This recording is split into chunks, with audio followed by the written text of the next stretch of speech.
So we got 3 basic techniques that you guys can use for relieving any type of low back pain that you may have, or any back pain for that matter.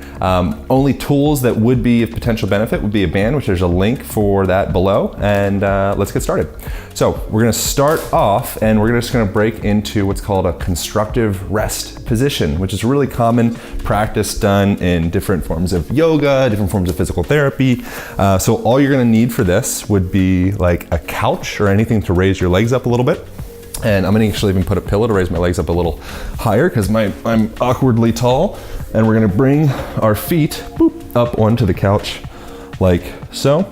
And we're just gonna use the couch to kind of lift up our femurs a little bit, create a little bit of space around what's commonly compressed around that sacroiliac joint, that sacrum. And we're just gonna, from here, lay down. You could even grab a pillow underneath the back of your neck to kind of create a little bit more flexion here, and just softening all this whole chain of your whole spine, and just play with bringing a little bit of breath down into the belly. And you can start to bring your hands along the side of the ribs as well, and breathe outward into those ribs, which is going to start to activate that diaphragmatic breath, start to down-regulate your nervous system, calm your body down. Oftentimes back pain's in relation to your body being stressed. And so if we can start to calm the whole global nervous system, then that back pain oftentimes will start to fade away. So starting with that breath, emphasizing the breath out. So we're going to do about 4 seconds in, and then 6 seconds out.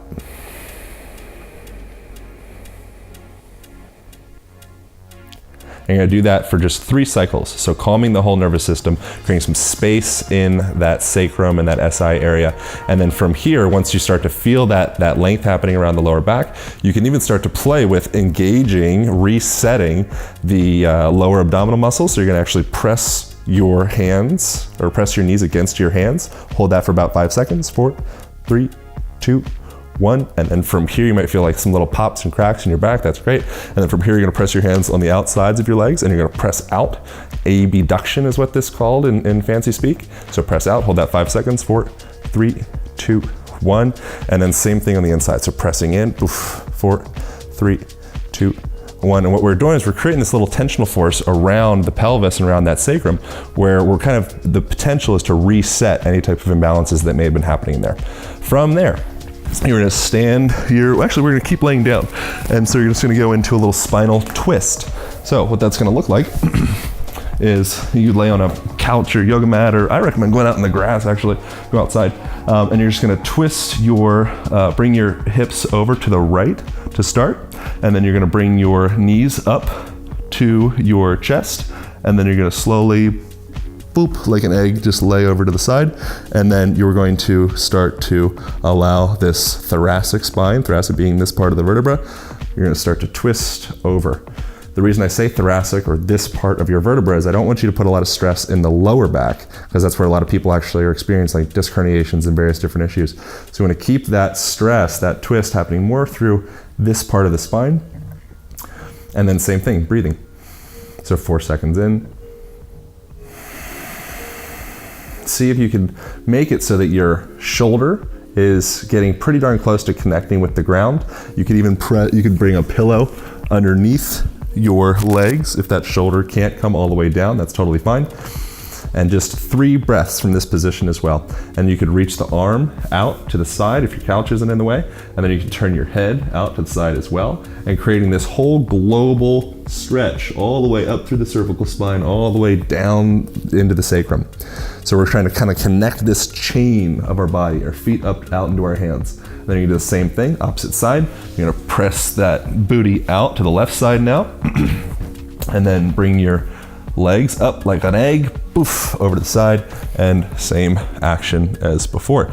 So same thing, about 3 breaths each side. Really focus on calming the nervous system as you're doing that. Calming being focusing on the breath. The last little thing that we're gonna play with is first coming into awareness that that back pain that a lot of people are experiencing, generally speaking, it's not just something that's happening in your back itself. It's usually something that's happening through, say, like the hip flexors, for example, because chronically we are stuck in this position all day long. So what we're gonna do is we're gonna just start to play with opening up through those hip flexors a bit, And what that's gonna do is it's gonna start to take stress off of that low back. So iliopsoas, really famous muscle or collection of muscles, connects into that lumbar spine. When that gets short, it can pull that spine into compression. So what we're gonna do is just bring you're gonna throw a pillow underneath your knee, take it easy on you, and you just press your leg up against, kind of like as flush as you're comfortable. Depending upon your flexibility, this will change. And then you're gonna slowly bring yourself back against the couch. A friend called Kelly Starrett calls this the couch stretch, imagine that. And so what we're gonna do here is just start to slowly feel that length happening through these quad muscles, through the abdomen, and then you could even start to bring your arms up overhead as you're doing this, starting to connect that chain of movement all the way down to our knee, up into our hands. From here, if you don't have a couch or a wall around, a band is a really great tool to keep with you. So what you can do, same thing like we were just doing, and you're just gonna bring that band, boom, underneath the ankle there. And literally the exact same thing we were just doing, but you're gonna pull that band up overhead like so. So from here you can start to push up, up, up. You can even do like a little bit of tricep exercise in this. So we're decompressing those quads, opening up that hip. And from here, last little thing is you can actually play with kicking the leg. So this is called a contract relax, or PNF, proprioceptive neuromuscular facilitation. So what that is you're actually gonna almost like tiring those muscles out. So those muscles that could have been a little bit tense and tight, you're kind of tuckering them out a little bit, activating some of those stretch reflex cells. And then from there, you're gonna come back in and feel yourself start to get a little bit more length. So kick again, hold that for about 3, 2, 1, about 5 seconds in total. And then on a breath out, you can breathe all your air out and get a little bit more length out of those hips. That's it. Those 3 exercises will absolutely change the functionality of your low back. If you're experiencing back pain or anything of the sort, that will be of extreme benefit. Thanks for tuning in. Thank you guys so much for tuning in. I hope you enjoyed that. If you did, leave us a comment below, give us a thumbs up, and be sure to subscribe if you like more. Enjoy the day. Carpe diem. Bye.